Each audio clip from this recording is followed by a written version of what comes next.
Myanmar, formerly known as Burma, a country we've been hearing a lot about lately. Slit throats, burnt villages, dead children, and raped women in the thousands.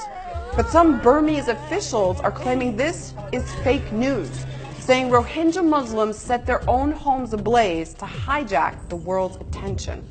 Over 200 villages were burned to the ground, tens of thousands of homes, all to attract international attention? Sorry, but the evidence says otherwise. This is a scorched earth, burn it and shoot it army.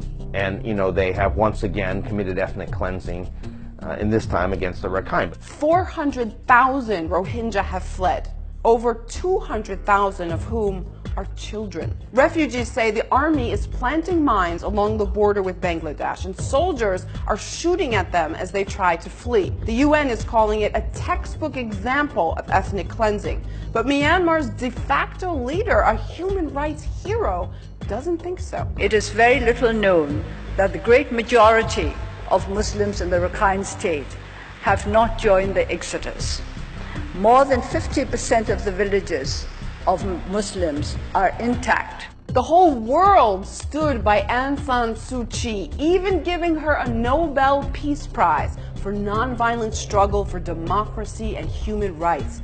The media sowed all this hope the once regal prisoner of conscience would become a human rights icon. Global symbol of peaceful resistance to oppression. And she is still viewed as a symbol of democracy. Aung San Suu Kyi, non-violent warrior. That icon of democracy. Nope. She let us know from the start.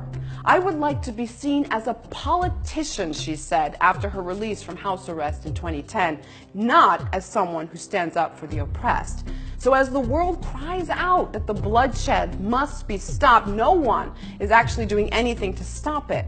What are they doing instead? You guessed it, selling weapons. China, Russia, Israel, India, Ukraine. For the last 30 years, these have been the top military suppliers to Myanmar. The US and Europe have had an arms embargo on the country since the 90s, but they aren't doing much else. In fact, Israel kept selling weapons to the country even after the crisis intensified. Buddhist nationalists in Myanmar say there's no place for people from Bangladesh who are illegally occupying their country. Doesn't that just seem like a convenient justification of the current purge to make it look like a historic right, with the goal of wiping an ethnic minority off the map?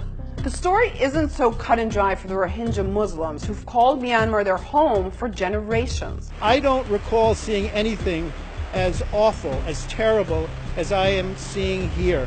The crimes against humanity, the ethnic cleansing for which the government of Burma is responsible, are like nothing I've witnessed before. I visited a hospital yesterday. Children, ages 1, 5, 10, suffered burn wounds, gunshot wounds, and with human beings essentially treated like animals. I'm not saying the latest bloodshed came out of nowhere. It began after suspected Rohingya terrorists attacked security forces.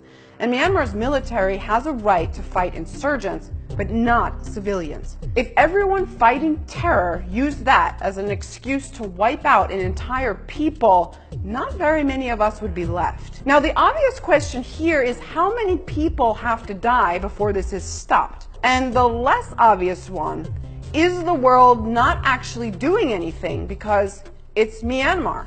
Far away, not a major player or strategic position. It's not Syria, not the Balkans, not the Korean Peninsula. It's Myanmar. Think about it.